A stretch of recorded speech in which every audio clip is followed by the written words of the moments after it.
And my wife will tell you that super glue is not the best substitute for stitches, but in my experience, she's pretty wrong about that.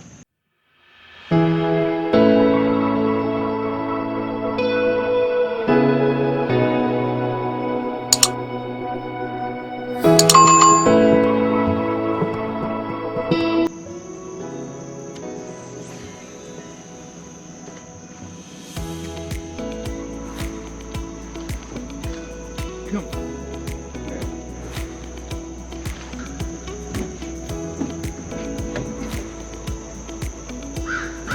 Got a little one on the whopper plopper here. This is what we're going to do today. We're going to come out here and basically we're just going to throw some top water. Just a little bitty dude. He caught it on that big 110. He done got off on the boat. What we're going to do is we're going to run off on this top water here and see if we can get some hits. While we're looking at the depth finder, we're going to see where they're at. We're going to see if they're more down low, they're suspended so far. I've seen a few of them around the 5-foot area and caught this little one over there next to the rock. But we'll see what they're doing. We'll adjust our lures accordingly, and hopefully we'll have a little bit of a good day. We ain't caught a fish in a while, so I don't know. Here's hope they keep coming.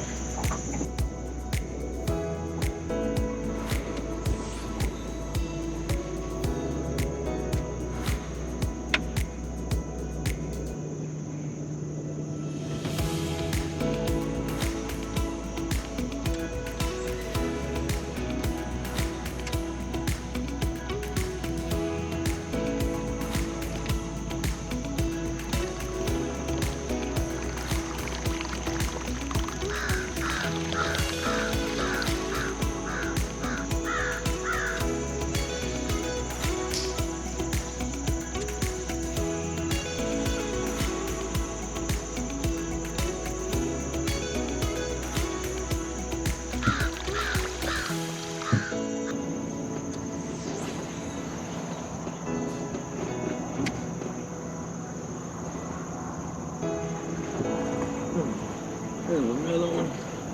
There's another one. There's another little bitty guy. See if we can keep him pinned. I don't know how well he's on there. Not too bad, he's in the boat. A little pound and a halfer. We got another pound and a halfer on the whopper plopper. Bone color 110. Now, the reason I like using this whopper plopper here in the morning, on these early mornings, is I'm always chasing a topwater bite. But you can cover a lot of ground. A lot of ground on that whopper plopper. And you don't have to worry about getting hung up either. So if you got, like right now I'm fishing in a rock bed, so if I throw out a worm or a jackhammer or something like that, I run the risk of getting hung up on everything that I throw in. Not so bad once you know the terrain a little bit. This is a little newer spot that I'm doing here since I got the boat. I hadn't been out this far in the kayak, but it looks like a lot of fish are suspended around 5 and 8 foot. I've seen a ton of them around 8 foot today on the finder. So we're going to run this top water just a little bit longer, see if we can get a few more pops on it, and then we'll probably run something that's around 8-10 foot deep. See if we can get something a little bigger down that way. I don't care if you want to come out here and have a good time and drink a few beers or whatever you want to do, but clean your lakes up, people.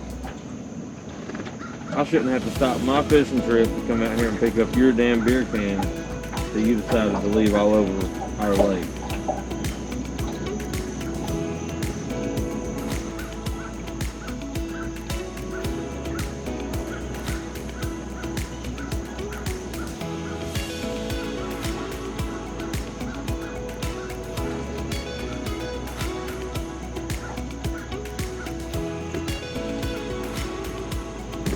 How about we try to pretend like we have a little bit of respect here?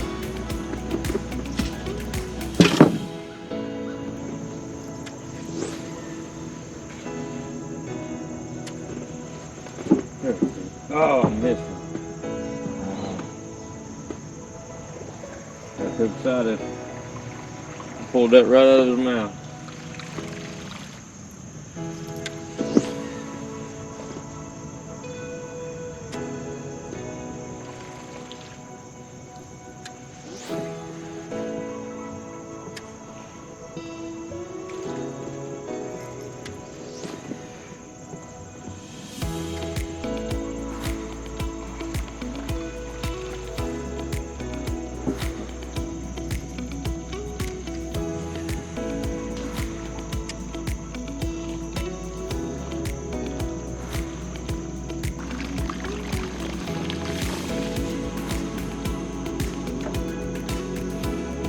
Alright guys, I want to take a minute and show you all the most important thing that I have on my boat.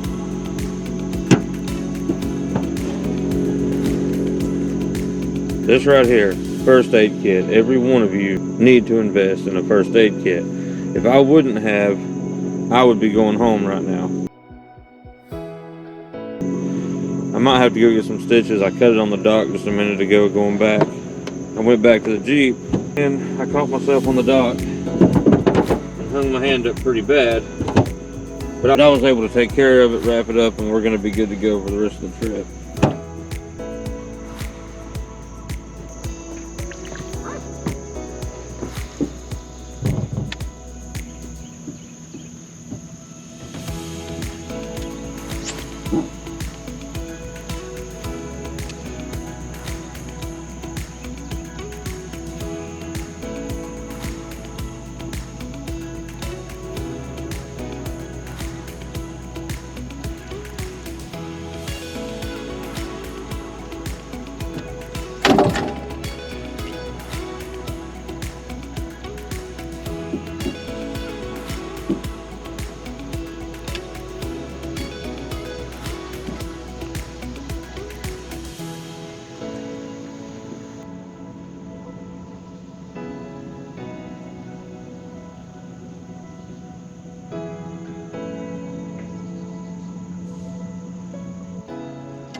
So the combo that I'm using today is kind of my go-to combo I use with most things.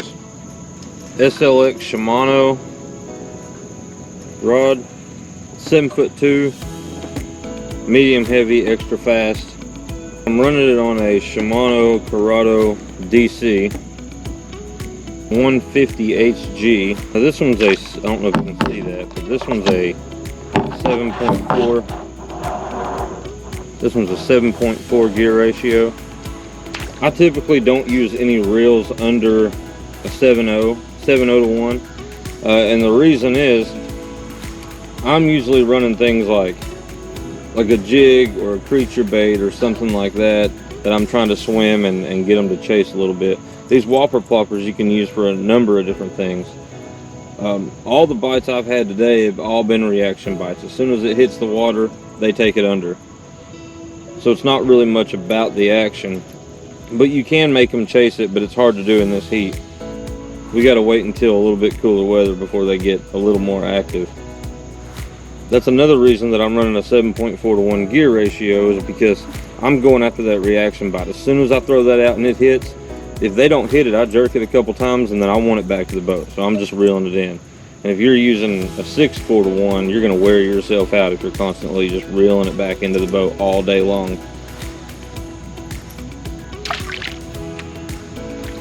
And while you're retrieving it at that speed, you can trigger a little bit of a chase bait if you really want what you've got. And that's another good thing you can do with this, because I promise you, it doesn't matter how fast your reel is, you cannot outreel a fish. A fish is faster than any bait you can put out there and reel in.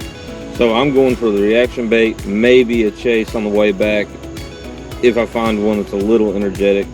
But other than that, it's mostly just going to be that impact.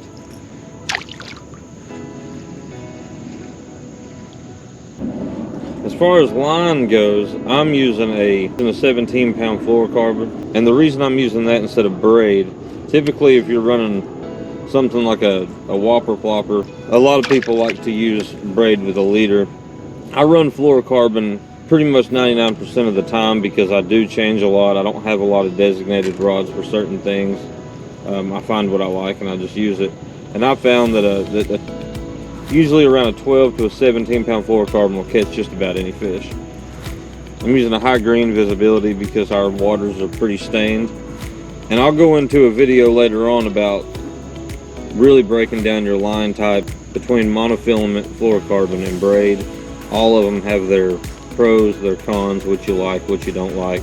I just stick with a middle ground. It works for most everything that I throw, but don't listen to me, I'm no pro.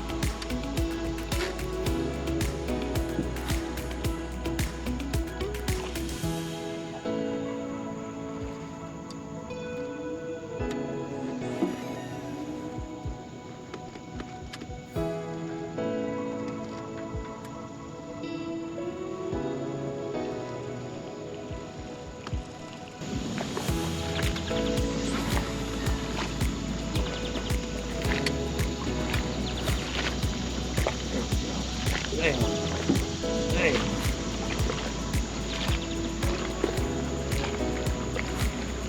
Man, he's a little bitty one too.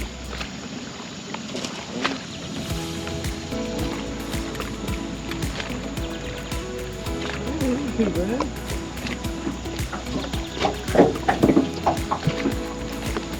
Not too bad.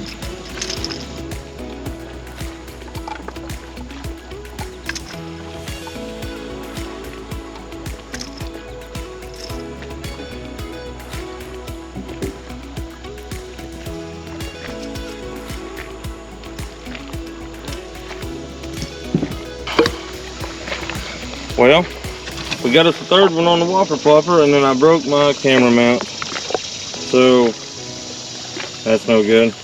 Might have to go back to a chest mount. Let's let him get on out of there.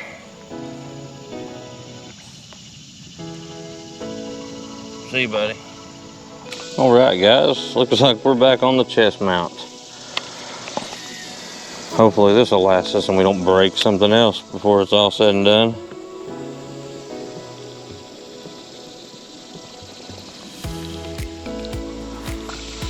One thing I mentioned before is that I really don't like fishing slow.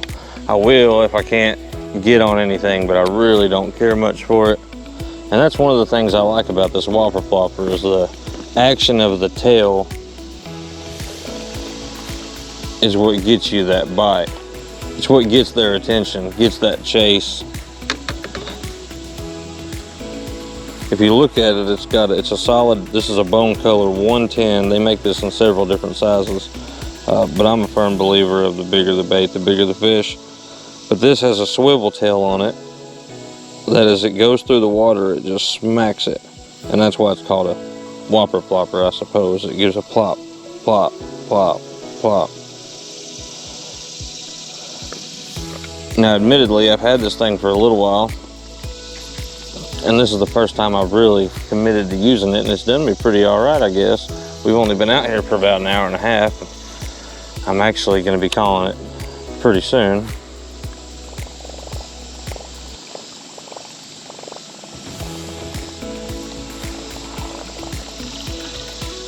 I'll try to see if I can get on one more fish back here. If I can't, that's okay. We've had 3, had a couple of them that we couldn't get. Had a couple strikes, couldn't hook them.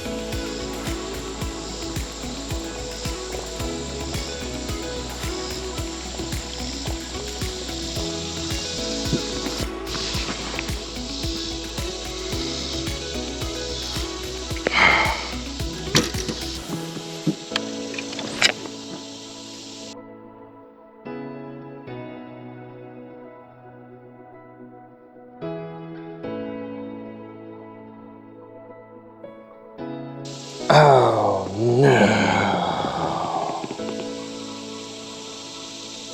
Well.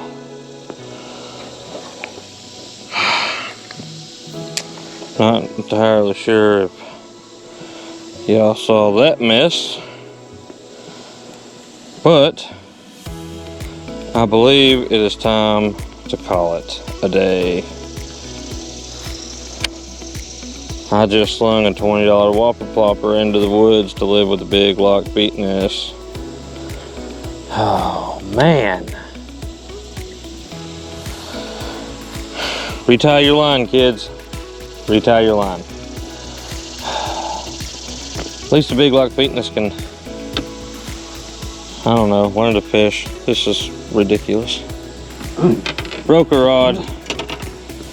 I guess now I'll talk about it. I broke a rod. I'm done talking about it. I lost a Whopper Plopper. On that bombshell, guys, I lost enough today. I'm ready to get out of here and get done. We'll catch y'all next time. Get out there and go fishing. See you.